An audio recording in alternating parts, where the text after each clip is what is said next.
வணக்கங்க. ஹரக் செல்லங்க சேனலுக்கு உங்கள வரவேற்கிறேன். நம்ம வந்து விமென் வேர்ல்டு கப் பத்தி தான் பார்க்க போறோம். யூசுவலா நம்ம வந்து மென் வேர்ல்டு கப்பு, மென் கிரிக்கெட் பத்தி தான் பேசுவோம். இப்போ வந்து அவ்வளோ அற்புதமா விளையாண்டுருக்காங்க நேத்து மேட்ச்சு. அன்பிலீவபிள்ங்க. அதுக்காக தான் கண்டிப்பா அத பத்தி பேசணும்னு தான் நான் இந்த வீடியோங்க. அதாவது உங்களுக்கு வந்து மென் கிரிக்கெட் இருக்கிற ஃபேமஸ் வந்து விமென் கிரிக்கெட்க்கு அவ்வளவா இல்ல. ஆனா இப்ப ரீசென்ட் டேஸா கொஞ்சம் வருஷமா வந்து விமென் கிரிக்கெட் வந்து நல்லா கொஞ்சம் ஃபேமஸ் ஆயிட்டு வருது. அதாவது அவங்க விளையாடுறாங்க. வேர்ல்டு கப்பு அதெல்லாம் எல்லாமே நடக்குது. ஏசியா கப்பு எல்லாம் விளையாடுறாங்க. ஆனா வந்து அந்த அளவு வந்து மென் கிரிக்கெட்டுக்கு குடுக்குற அது இம்பார்ட்டன்ஸ் பார்க்கறது ஆடியன்ஸ்லாம் அவ்வளோ இத பார்க்கறது கிடையாது. இப்போ வந்து நல்லா வந்து இப்ப எல்லாருமே கொஞ்சம் பார்க்க ஆரம்பிக்கிறாங்க. நல்லாவும் விளையாடுறாங்க. இப்ப வந்து ஐபிஎல் வந்து நம்ம மென் டீம்ல வந்து ஐபிஎல் டீம்லாம் இருக்கு பார்த்தீங்களா? அதே மாரி விமென் கிரிக்கெட்லயும் வந்து ஐபிஎல் டீம்ல வந்து ஃபார்ம் பண்ணி அது கூட விளையாடுறாங்க. அதுலயும் வந்து ஆர்சிபி ஒரு டீம் வச்சிருக்கிறாங்க. அதான் வந்து லாஸ்ட் டைம் கூட அவங்க கப்பு ஜெயிச்சாங்க.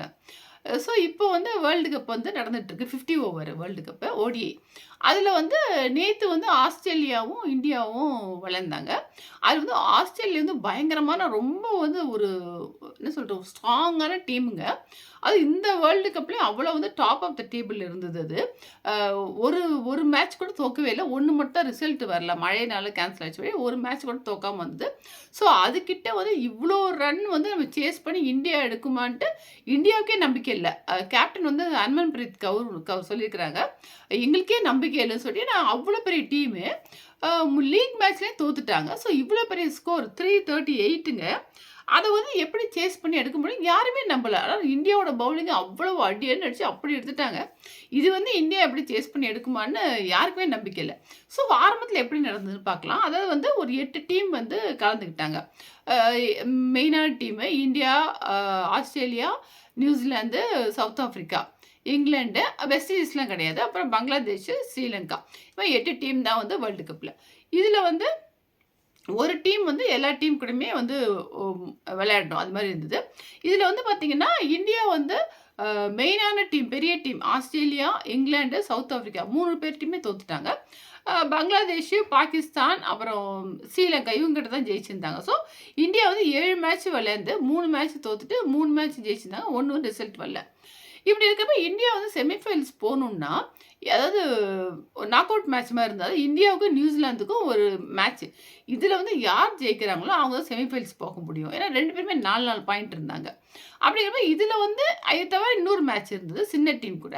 ஸோ இவங்கள வந்து யார் ஜெயிக்கிறாங்களோ, அவங்க தான் போ முடியும். ஒரு நாக் அவுட் மேட்ச் இருந்தா, அதுல இந்தியா வந்து நியூசிலாந்த பீட் பண்ணி 6 பாயிண்ட் எடுத்துட்டாங்க. அப்ப இன்னொரு சின்ன டீம், எந்த டீம் ஞாபகம் மறந்துருச்சு.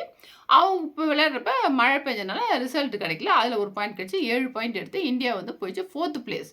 அந்த டேபிள்ல வந்து 4த் பிளேஸ் இருந்தாங்க. ஃபர்ஸ்ட் வந்து ஆஸ்திரேலியா 7 மேட்ச் விளையாண்டு 6 மேட்ச் ஜெயிச்சு 1 வந்து நோ ரிசல்ட் தான் மழையினால கேன்சல் ஆயிடுச்சு. ஸோ 13 பாயிண்ட் எடுத்து டாப் ஆஃப் த டேபிள் இருந்தாங்க. அதுக்கப்புறம் இங்கிலாந்து, சவுத் ஆஃப்ரிக்கா, அப்புறம் இந்தியா இது மாரி இருந்தது. ஸோ ஃபர்ஸ்ட் பிளேஸும், லாஸ்ட் பிளேஸும் விளையாடணும். செகண்ட் பிளேஸும், தேர்ட் பிளேஸும் விளையாடணும். ஸோ இதுல வந்து நம்ம செமிஃபைனல்ஸ் வந்திருக்கோம்னு ஒரு பெருமை வழி. இது வந்து ஆஸ்திரேலியா கூட வந்தப்பயே அப்பயே வந்து முக்காவாசி வந்து நம்ம தோத்துருவோம் அப்படிங்கும்போது ஒரு நெனப்பு வந்திருக்கும். ஏன்னா அவ்வளோ பெரிய டீம் அப்படிங்கிறதுனால. ஸோ இப்ப இருக்கிற டீம் வந்து அவ்வளோ ஸ்ட்ராங்கான டீம் அப்படிங்கிறனால. அதுக்கப்புறம் வந்து சவுத் ஆஃப்ரிக்காவும், இங்கிலாண்டும் விளையாண்டாங்க. விளையாண்டுட்டு சவுத் ஆஃப்ரிக்கா வின் பண்ணி ஃபைனல்ஸ் போயிடுச்சு. ஸோ இந்தியாவும், ஆஸ்திரேலியாவும் மேட்ச்சு சண்டே நடந்ததுங்க. நேத்து நடந்தது. அதுல வந்து பார்த்தீங்கன்னா, அவங்களுக்கு வந்து ஃபர்ஸ்ட்டு வந்து அவங்க தான் வந்து பேட் பண்ணாங்க. ஆஸ்திரேலியா தான். பேட் பண்ணிட்டு என்னன்னா, அவங்க 338 49.5 ஓவர்ஸ்ல எல்லா விக்கெட்டும் போயிடுச்சு. ஒரு பால் மட்டும் ஸ்பேர் இருந்தது. அப்போ வந்து ஆல் அவுட் ஆயிட்டாங்க. 338. ஸோ அத பார்த்தாலே வந்து யாருக்குமே அதான் சொல்றேனே, நம்ம கேப்டன் வந்து ஹர்மன்பிரீத் கவுருக்கே சொன்னாங்க, "எங்களுக்கே நம்ப முடியல ஜெயிப்போமா" அப்படின்னு சொல்லிட்டு இருந்தாங்க. ஸோ அவ்வளோ பெரிய ஸ்கோர் எடுக்குங்கிறது எப்படி ஆனா ட்ரை பண்ணி அதான் சொல்றேன் ஒரு ஜெயிக்கணும். ஆ ஒரு நம்ம வந்து நம்ம மேல வந்து அவங்க ரசிகர்கள்லாம் வந்து சொன்னதெல்லாம் ரொம்ப என்கரேஜ்மென்ட்டா இருந்ததுன்னு சொல்லி ஹர்மன்பிரீத் கவுர் சொல்லியிருக்கிறாங்க. எப்படின்னா, "நாங்க வந்து நெறைய மேட்ச் தோத்துட்டோம். முக்காவாசி மேட்ச் தோத்துட்டோம்." அப்படிங்கிற ஒரு நம்பிக்கை எல்லாமே இருந்தது. அப்படிங்கிற ரசிகர்கள் வந்து நம்ம தனியா இல்ல, ரசிகர்கள் நம்ம கூட இருக்காங்கற ஒரு நம்பிக்கையோட இருந்தது. ஸோ நாடே வந்து எங்களுக்கு பின்னாடி இருக்கிற மாரி நாங்க உணர்ந்தோம். ஸோ அவங்கலாம் என்ன சொல்லிட்டு இருந்தாலும், "உங்களால முடியும். கம்பேக் குடுப்பீங்க கரெக்ட்டா." அப்படி சொல்லி மோட்டிவேட் பண்ணிட்டே இருந்தாங்க. ஸோ அதனால தான் நாங்க வந்து எங்களால விளையாட முடிஞ்சது. அப்படி சொல்லி சொல்லியிருந்தாங்க கேப்டன் ஹர்மன்பிரீத் கவுர். அதுக்கப்புறம் வந்து இவங்க விளையாட ஆரம்பிச்சாங்க. ஆரம்பிச்சோனே ஃபர்ஸ்ட்டு ஓப்பனிங் வந்து விக்கெட் போயிடுச்சு. விக்கெட் கீப்பர் வந்து அந்த பொண்ணு வந்து பேர் வந்து ரவல் பிரத்திகா ரவல் அது ஃபர்ஸ்ட் அவுட் ஆயிடுச்சு. அப்புறம் உங்களுக்கு தெரியும் நம்ம டீமே தெரியும். ஸ்மிருதி மந்தனா, அப்புறம் வந்து ஷெஃபாலி வர்மா வரிசையா விளையாடுவாங்க. இவங்கலாம் ஃபர்ஸ்ட்டு ஒரு 4, 5 வந்து நல்லா விளையாடுவாங்க. ஷெஃபாலி வர்மா இவங்கலாம் கொஞ்சம் கொஞ்சம் ஸ்கோர் எடுத்தாங்க. மந்தனாவும் அவுட் ஆயாச்சு. அதுக்கப்புறம் வந்து ஜெமிமா ரோட்ரிக்ஸ் வந்து விளையாண்டாங்க. அதுக்கப்புறம் ஹர்மன்பிரீத் கவுர் கேப்டன். இவங்க 2 பேர் தாங்க டீமை வந்து தூக்கி நிறுத்தியிருக்கிறாங்க. இது வந்து அ அ விக்கெட் போகுமோ, போகுமோ, போயிடுமோ, எப்போ வேணா போகும், எப்போ வேணா போகும் நம்பிக்கை இல்லாம தான் பார்த்தோம். அது பார்த்தீங்கன்னா, அவ்வளோ அற்புதமா விளையாண்டு, இதில வந்து 2 பேர் வந்து அவ்வளோ 2 பேர் மட்டும் தான் வந்து விளையாண்டு, மத்தவங்கலாம் ஓரளவு அவங்களுக்கு வந்து சப்போர்ட் பண்ணாங்க. ஆனா வந்து சூப்பரா விளையாண்டது யாருன்னா, இவங்க 2 பேர் தான் வந்து ம ம இவங்க ஹர்மன் அ ரோட்ரிக்ஸும், ஹர்மன்பிரீத் கவுர் தான் அவ்வளோ அற்புதமா விளையாண்டாங்க. இதில வந்து ஒய் அ ரோட்ரிக்ஸ் பார்த்தீங்கன்னா, 127 நாட் அவுட்டுங்க. ஹர்மன்பிரீத் கவுர் வந்து பார்த்தீங்கன்னா, 89 வந்து அவுட் ஆயிட்டாங்க. ஸோ இது வந்து இந்த ரோட்ரிக்ஸ் தான் வந்து 127 எடுத்து நாட் அவுட். ஸோ இதுதான் மெயின் காரணம். இதில ஒரு சின்ன விஷயம் என்னன்னா, ஒரு 2 தடவ ஒரு 83 அப்புறம் 106 அது மாரி 2 தடவ இருக்கிறப்ப வந்து கேட்ச வந்து ட்ராப் பண்ணிட்டாங்க அவங்க. ஸோ இது வந்து கேட்ச் இந்த மேட்ச்ல இப்படி தான் நடக்கும். கேட்ச ட்ராப் பண்ணுவோம். நம்ம டீம் விளையாடுறப்ப கூட கேட்ச ட்ராப் பண்ணுவோம். அது நடக்கிறது தான். ஸோ அது ஒரு லக்குன்னு வச்சுக்கலாம் நம்மளுக்கு. அது ஏன்னா அப்போ கேட்ச் புடிச்சிருந்தாங்கன்னா, உங்களுக்கு அப்பயே வந்து ரோட்ரிக்ஸ் போயிருப்பாங்க. ஸோ நம்ம வின் பண்ணியிருக்க மாட்டோம். இதெல்லாம் நம்மளுக்கு ஒரு லக்கு தான் அது. ஸோ ஒரு வே விளையாண்டு 341 ஃபார் 5 விக்கெட் தான். அவங்களாச்சும் ஆல் அவுட் ஆயிட்டாங்க. நம்ம வந்து 48.3 ஓவர்ஸ்லயே 341 ஃபார் 5 வின் பண்ணிட்டோங்க. சுத்தமா நம்பவே முடியல. நம்பளா வின் பண்ணோம் அப்படிங்கிற மாரி. ஏன்னா, இதுக்கு முன்னாடி வந்து 2017லயே வந்து நம்ம வந்து வேர்ல்டு கப் செமி ஃபைனல்ல வந்து நம்ம ஆஸ்திரேலியாவ பீட் பண்ணியிருப்போம் நம்ம. அதுக்கப்புறம் வந்து ஃபைனல்ஸ்ல தோத்து போயிட்டோம். ஸோ இன்னொன்னு வந்து பார்த்தீங்கன்னா, ஹையஸ்ட் நம்ம வந்து சேஸ் பண்ணதே 193 தான். இது 300க்கு மேல வந்து யாருமே மென் கிரிக்கெட்லயும் சரி, விமென் கிரிக்கெட்லயும் சரி 300க்கு மேல யாருமே சேஸ் பண்ணதே கிடையாது. ஸோ ஃபர்ஸ்ட் டைம் வந்து நம்ம வந்து சேஸ் பண்ணி அத வின் பண்ணியிருக்கிறோம். ஸோ இது ஒண்ணு. அடுத்தது வந்து பார்த்தீங்கன்னா, 200 பிளஸ் வந்து வேர்ல்டு கப்ப 200 பிளஸ் வந்து வேர்ல்டு கப்ல நம்ம இந்தியா வந்து சேஸ் பண்ணதே கிடையாது. ஸோ இதான் ஃபர்ஸ்ட் டைம் வந்து 300 மேல சேஸ் பண்ணது. இது ஒரு ரெக்கார்டு. அதே மாரி இன்னொன்னு இதுக்கு முன்னாடி என்ன சொல்லிட்டு இருந்தாங்கன்னா, மழை அடிக்கடி நம்ம இந்தியா மேட்ச் விளையாட கூட பார்த்துட்டுருக்கோம். ஆக்சுவலா அது வந்து அங்க. இங்க நம்ப யார் ஹோஸ்ட் பண்றாங்கன்னா, நம்ம இந்தியாவும் அண்ட் ஸ்ரீலங்காவும் தான் ஹோஸ்ட் பண்றாங்க.